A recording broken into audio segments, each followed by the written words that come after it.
That's officially a wrap for Series 11 of our 40-Minute Mentor podcast. We've had 12 weeks of non-stop mentorship from some of the best entrepreneurs and leaders around.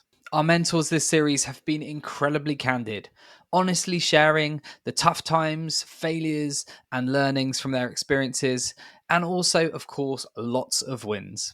We wanted to share 4 of the consistent topics that have cropped up in most of the episodes this year. Firstly is fundraising. In this climate, unsurprisingly, a very popular topic. We've had discussions about why you should and shouldn't consider going down the external investment route, and have had lots of tips on how to secure investment in a tough economic market. We've heard about the importance of resilience and the ability to bounce back from failure, a consistent theme in lots of our episodes. We've also discussed pivoting careers and what experience in different industries and sectors can teach you as an aspiring founder. And of course, one of my favorite topics, we've talked about hiring, how to get it right, and the common mistakes you should avoid. In this Roundup episode, we've taken the best bits from the last 12 weeks for some quick fire mentorship for you all. First up, we're going to hear from Richard Robinson from Robin AI, Deirdre O'Neill from Hertility, Greg Marsh from Nous, Hollywood actor Jason Fleming, the Doctor's Kitchen's very own Rupi Aujla, and the CEO of Tala, Morgan Fowles, who are going to share their thoughts on moving industries, the crucial skills you can learn from pivoting, and what to keep in mind when you make your move.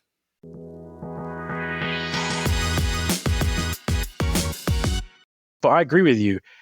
Certainly in the UK, being a lawyer, to my mind, is not really a huge overlap with being an entrepreneur. In fact, it kind of holds you back because a lot of what you're trained to do as a lawyer is identify risks and try to help mitigate them. And it makes you naturally quite conservative. If you can see all of the problems, sometimes an idea never really takes flight because there are 100 ideas there are 100 reasons why your business might fail. And most of them are well understood. Sometimes entrepreneurship is about bending the odds of success, just being willing to take on the risks, even though it doesn't make much sense, even though it's probably not rational. It's about going anyway and changing the odds yourself. And I think it doesn't naturally come from being a lawyer, that desire and that drive. But if you're willing to take that risk, then a lot of the skills being a lawyer teaches you, I think, are very powerful. I think the kind of the legal skills that you obtain, they're absolutely core to everything you do. Sometimes people ask, do you miss being a lawyer? And my instant response is that I'm more a lawyer now than I ever was, because the skills that I now need to impart they're corporate, they're commercial, their employment law, it's data protection, it's IP, it's every single facet, regulations, it's every facet of the law that you could imagine set across every aspect of the business. So it's part of everything I'm doing. And I think all of the training that I've had to date has been very helpful, particularly, I guess, with venture capital and, negotiating contracts and, negotiating raises. I think that it's been very helpful. The job of an investor, especially at a good firm, is to say no a lot. In a 199 times out of 200, you're going to say thanks, but no thanks to an entrepreneur. And so you become incredibly professionally skeptical about entrepreneurial endeavor, and you become a very precisely demanding critic of other people's activities. You need to be. But the reality, if you're in a business, is you don't get to say no 199 times out of 200. You've got to make it work. Realizing in the world that your contribution to your business isn't vital anymore is hard to deal with, but you have to deal with it, and you find your niche, change lanes slightly, start thinking about producing, writing. For me, that's what I'm doing now. It's like my mate's a photographer, a really cool fashion photographer. He's 56. He's like, Jay, I'm an old guy with a grey beard taking pictures of young girls now. It's not cool anymore. No one wants me there. And there comes a time, no matter what business you do, where there are younger, more attractive prospects and younger, more attractive choices. And that's the same in banking. That's the same everywhere, The wisdom of old age, like in Succession with Brian Cox, right? He's created that world, but no one wants him there anymore. And that's something we've all got to deal with. And you should, as much as you plan at 12 to work out how you're not going to be stuck on that tube at 22. You've got a plan at 22 how you're not going to be sidelined and kicked out when you're 60, and that's the journey. Being a doctor in the NHS, in the end, you try and do everything yourself. That's the wrong thing to do. And so that transferable experience is actually learning not to do it that way, to do it the other way, to actually like rely on people and actually build systems and processes, not like the NHS, which is where you basically try and do everything yourself. And, if the light's broken, you have to call the person in the States, or, there's no operations person doing that for you. So the other thing I would say that's transferable is sales. It's a weird thing to say, but when you're a doc and you're trying to get an investigation from the radiographer or the radiologist rather, or you're trying to suggest to a surgical team to review a patient, or you're trying to transfer somebody out into a nursing home, let's say, it's all sales. You've got to negotiate with people. You've got to tell them why this is appropriate,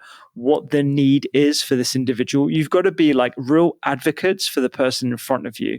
The best advocate gets the best outcome for the patient. You wouldn't think that, but in a land of scarcity, which is essentially what the NHS is, you have to really do your best, because unfortunately everyone's sort of like surviving. We're just putting out fires everywhere, and you just get blockages, and that leads to a sort of a lot of negativity and lack of efficiency within the system.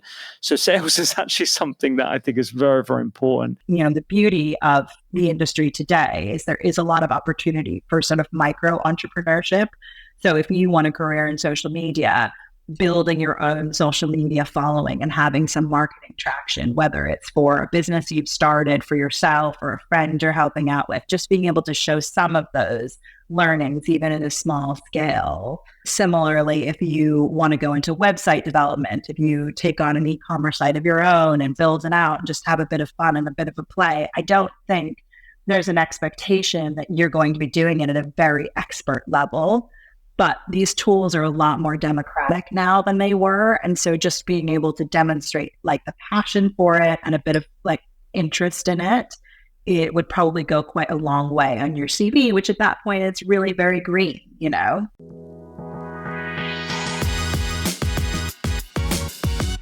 If you've been listening to this podcast for a while, you'll know that things don't always go according to plan for entrepreneurs.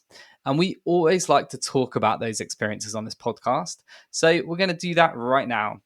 Firstly, we're going to hear from Greg Marsh, who's a serial entrepreneur, Flashback's founder, Radha Vyas, Lottie White, the founder of MyoMaster, Otto Cars, founder and CEO, Gurinder Dhillon, Gary Izunwa, a great friend to JBM and the co-founder of Tangent, and Hollywood actor Jason Fleming, who are going to share some moments from their careers where things haven't gone according to plan. And most importantly, what they learned from those moments, and share some practical tips on how we can build more resilience.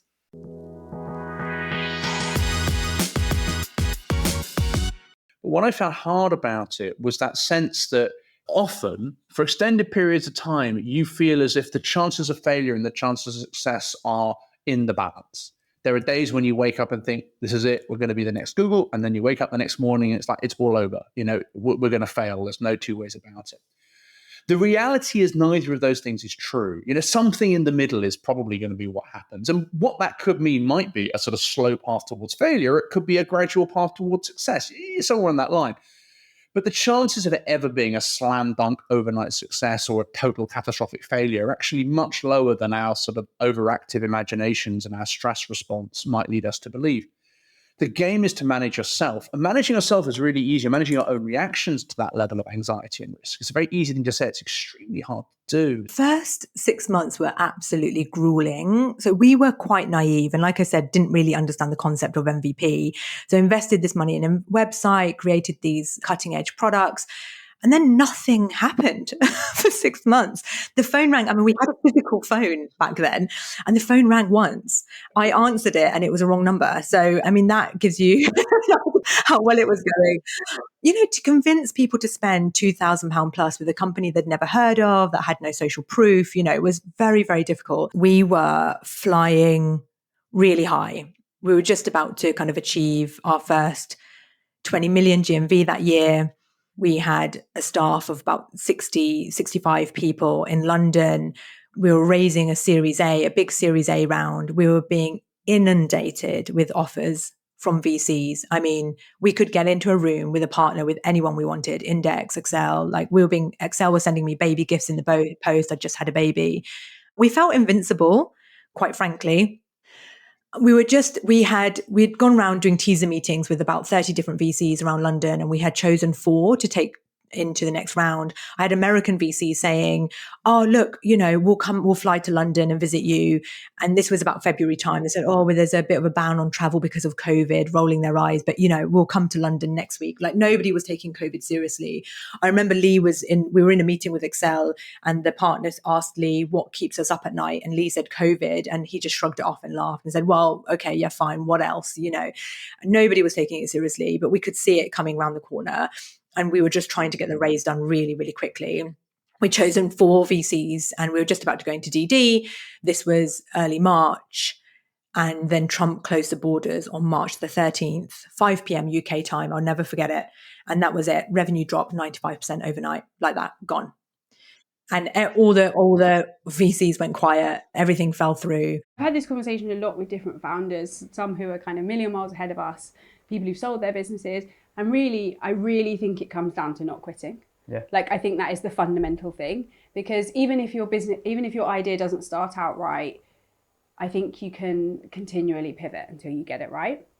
And I think the winners of the game are the people who don't give up, really. Not the people necessarily with the best ideas or the most amount of money.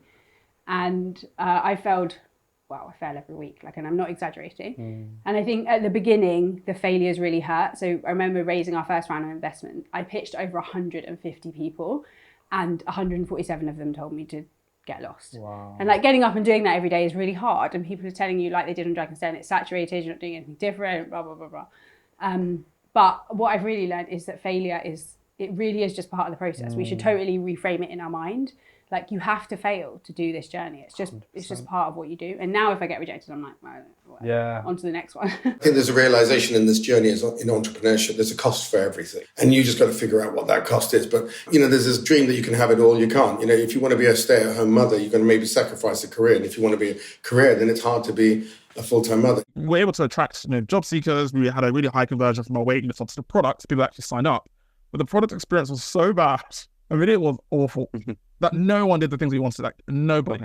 And so it was that, and actually, it's about August, September, those few months of 2022 was really difficult, because we were just trying to push people through the funnel, looking to push through, get them through, but we hadn't really solved the actual problem, which we come to learn was that people couldn't see the value. They didn't see, in creating a video pitch for a job, it's quite a high friction thing to do. And so they weren't seeing the value, but we because we built in isolation of our members, we didn't understand that. And so for 2 or so months, nothing was happening, and it was very dark. This isn't going to work. We need to pivot, etc. But then we went back to just actually, basics, and thought, okay, let's just get this in front of people, talk to them, and see what they think. 80% of your work, no matter what it is confidence. It's the confidence to know that when you go to a door handle and you turn it, it doesn't matter if you don't know whether you pull or push. You just have to see which way it goes and then go with that. But if you're panicking and going, oh my God, what am I going to do? Is it pull or push? Then you're in trouble. And the only way to gain confidence is preparation and being allowed to do what you want to do, being allowed to keep doing the job you choose to do. It doesn't matter whether you're an actor. Okay, there's great actors, there's genius actors who God-given the talent, as there is in banking, as there is in science, as there are doctors that are just brilliant at what they do. But the way normal people like me and you do it is by just prep. You just prep. And that is the thing that gives you a bit more confidence than the person who's sweating because he can't remember the lines. And that's the same in every job. 80% confidence, 10% talent, 10% luck.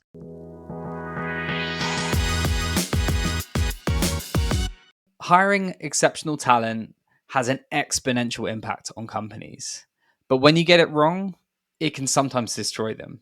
I absolutely love talking to our mentors about how they approach hiring and what learnings they've taken from any hiring mistakes they've made along the way. We're going to kick off by hearing some very specific advice on how to hire your first chief of staff from Natasha Ratanchi-Stein of Surfboard, followed by some conversations on culture building and attracting diverse talent with Deirdre O'Neill Rada VS, Greg Marsh, Richard Robinson, and Gary Isenla.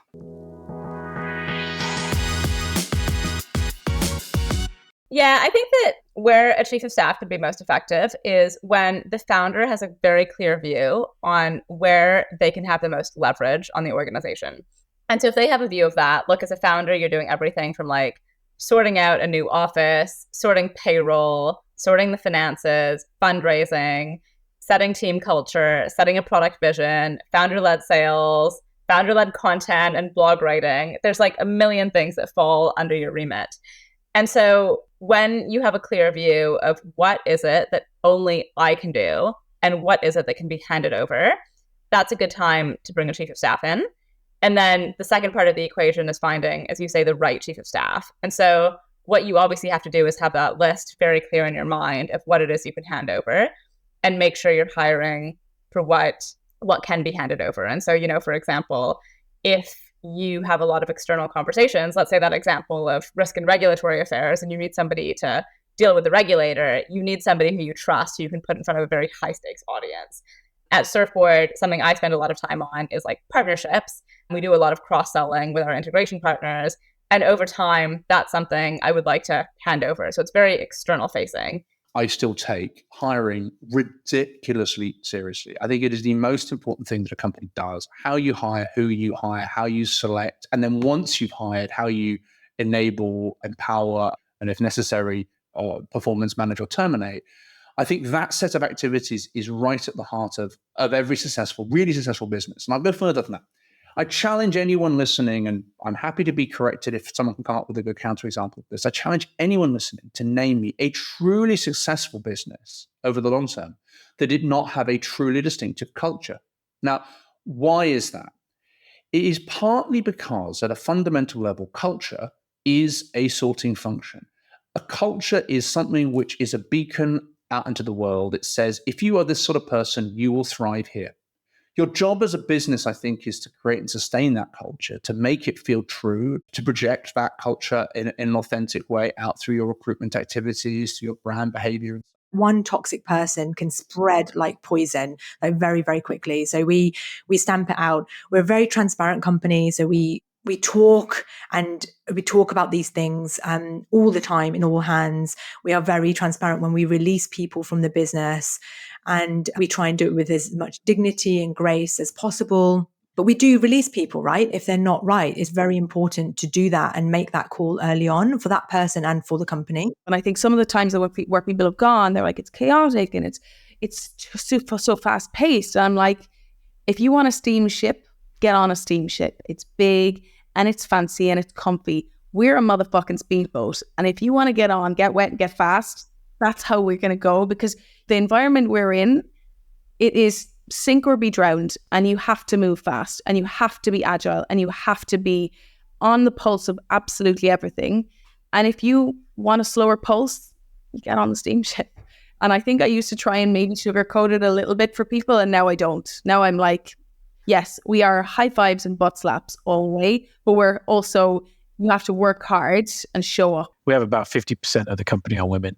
Something like 35% of the company are, I think, minorities. It's one of the most diverse startups in Europe. And certainly at this stage, to have reached this scale, I'm very proud of that, in part because we didn't do it on purpose.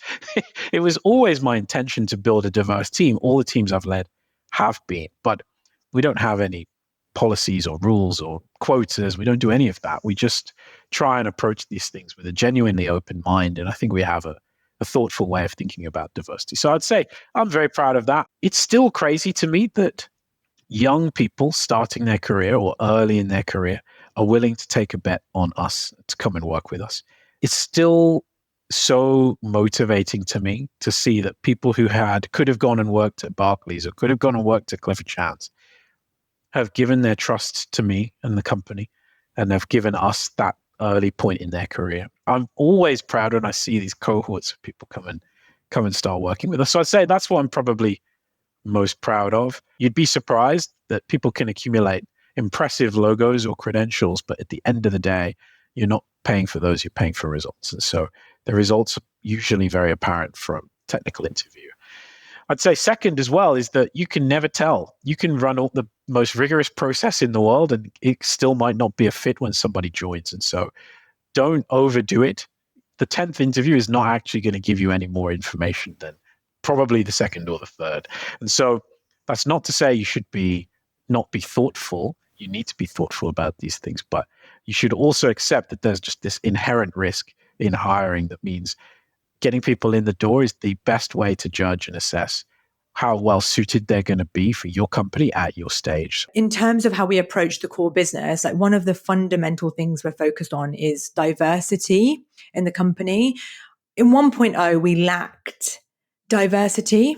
And that was something I was a bit ashamed of. Like when Lee and I had all this time during COVID to kind of think about what we did well and what we didn't do well, actually the lack of diversity was one of the things that kind of surfaced for both of us that we felt like we hadn't done well.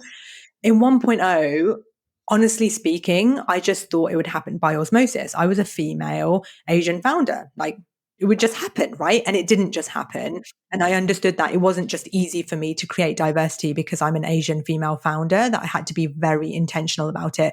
So the very first thing we did when we set up Flashback 2.0 was trailblaze a transparent pay policy to eliminate gender gaps, ethnicity gaps. We now have employed a kind of blind application process, the idea I stole from Rachel Carroll from Koru Kids around not looking at CVs and asking everybody to fill out 3 questions when they apply for a job opportunity, so that you're eliminating unconscious bias. And there's lots of other initiatives that we've run. And I'm so proud to say that actually over 60% of our team are now female. Over 50% of our leadership team is female. We do need to do better at C-suite. There's only me at C-suite that's currently female. So definitely that's the next thing I'm going to deal with. But from director level below, the entire leadership team is over 50% female. We have 40% of our employees identify as ethnic minorities. 4% of our employees have a disability. And we are really, really proud of that. Inherent class biases and how that is embodied in someone show up in recruitment practice and show up in recruitment decisions. And that means that people that don't have these kind of commonly held typical indicators of talent miss out on lots of opportunities. And so I think we need to broaden out, what does talent actually mean? Is it that this person, speaks a certain way, so apparently they're intelligent, or they dress a certain way, so they know certain rules and so forth? I think there's just so much around how you actually identify and assess talent and making sure that's very objective and not actually rooted in some sort of bias that you have based on whatever other kind of held beliefs that you do. Mm-hmm. So that's like a very high level thing. I'd say I think we need to broaden out the conversation from education. Education is important, but there are so many other things. Like, if a first-class graduate from a low-income background can still be less likely than a privileged one of the two. That's just wild to me.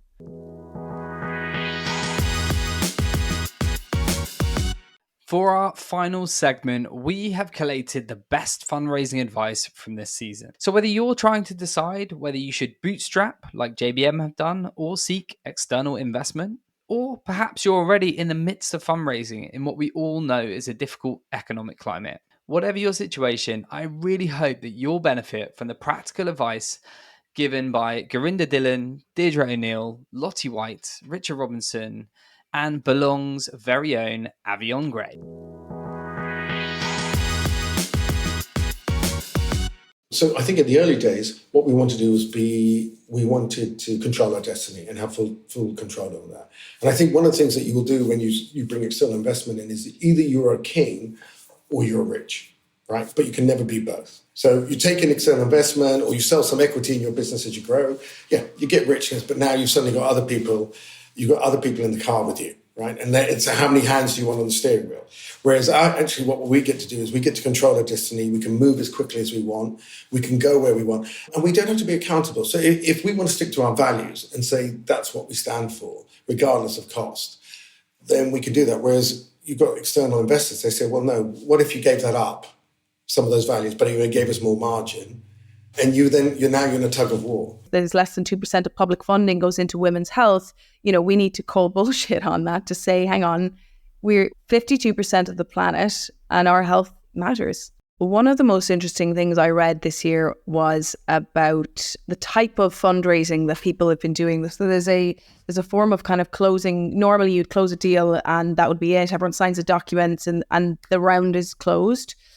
This year, 78% of deals have remained open, meaning that people are essentially continuing to raise. They're not closing the round. They're continuing to raise wherever and however they can. And I actually think that that's an amazing asset to have as a company, because it allows you to be a little bit more flexible in terms of how you're approaching people. And it's not this monumental thing that needs to happen and then it needs to close and then you think about it in a year's time. So that's largely what we've done over the last year. So we did our first seed raise with Local Globe and with Venrex. That honestly is one of the moments that really sticks out to me, negotiating that deal. It was the kind of the back and forth of speaking with all these different VCs. And that was the kind of the heyday, I guess, where everyone wanted in. And it was an amazing kind of position of power to be in, which is completely now the reverse the other way. I mean, that's not to say the VCs have the power. I don't think anyone does. I think everyone's kind of at the whim of what the economy's doing. But we've kind of done everything. So we did that big raise to begin with. We wanted to do a Series A when the whole world fell apart. We called it then a Series A. So we decided we would go with a community round. And the reason why crowdfunding has actually got a bit of a bad rap, depending on who you talk to. And I've talked to quite a lot of people who say, kind of an unsophisticated thing to do for a company of your scale, growth. Like, why would you crowdfund?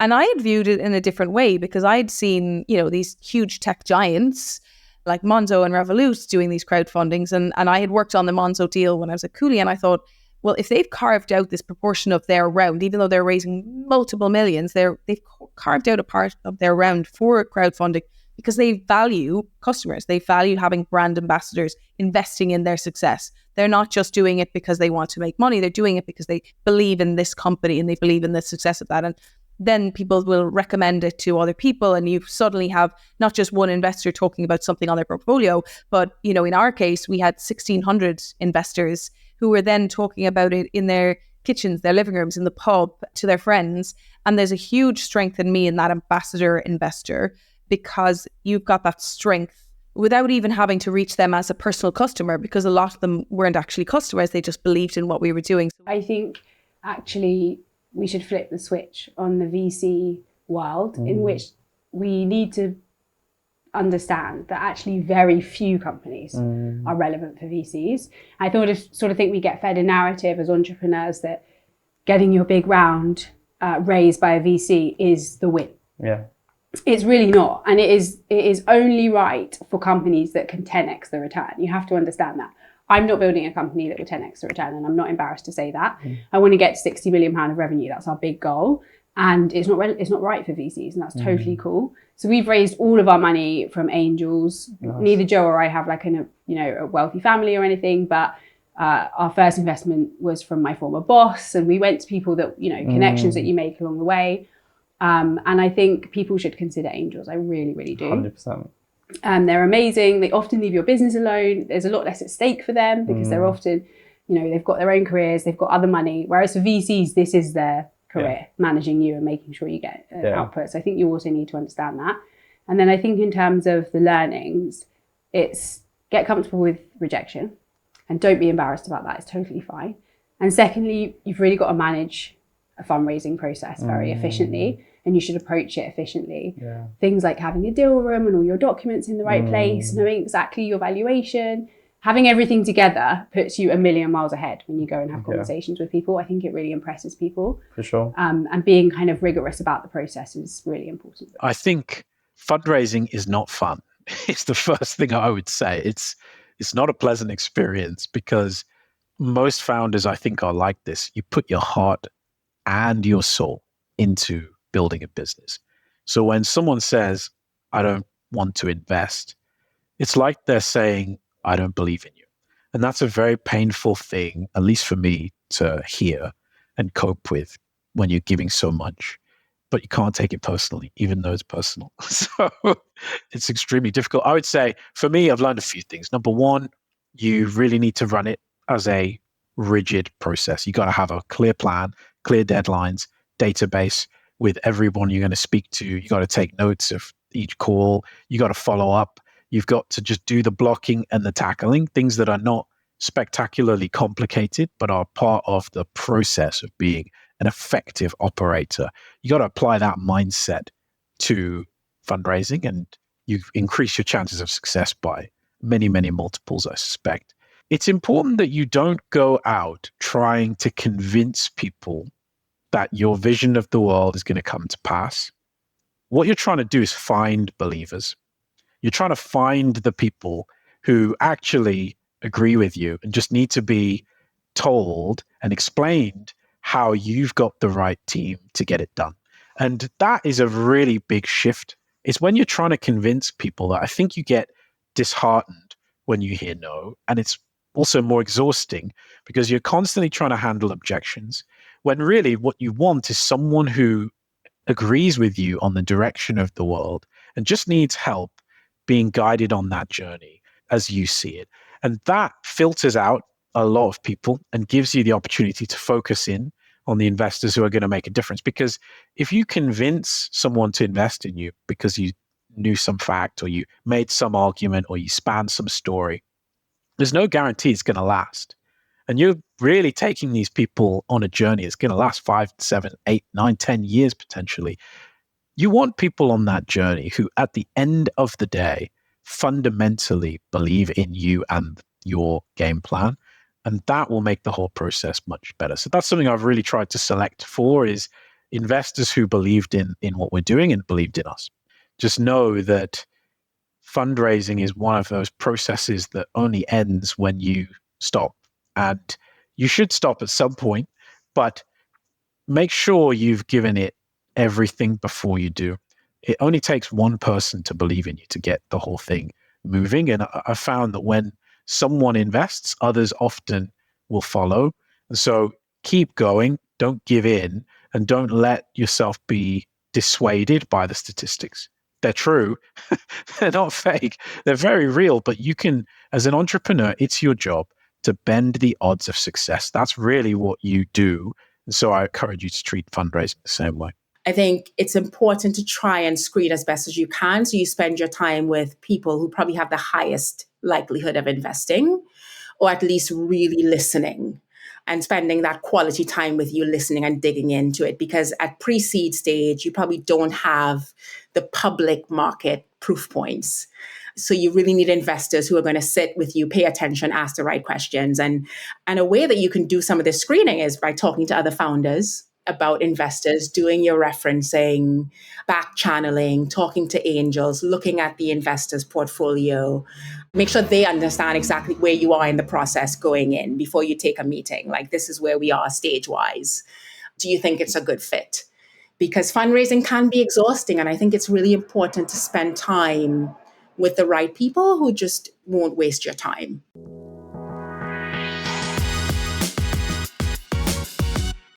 Thank you so much for tuning into today's episode. I really hope that you found it useful and inspiring. If we have left any questions unanswered, or if you have any feedback or guest recommendations for future series, then please make sure you get in touch on info@jbmc.co.uk. I often get asked by listeners how you can help us spread the word about 40-Minute Mentor. There are 2 simple ways you can help. Firstly, share this episode on your preferred social media platform, and LinkedIn is probably where I'm most likely to see it. And you can also leave us a review on either Apple Podcasts or Spotify. Every share on social media and review left on the podcast platforms really helps us to get 40-Minute Mentor in front of new audiences and share the power of mentorship even further. Thank you so much for your ongoing support, and I look forward to seeing you again next Wednesday for even more pocket-sized mentorship.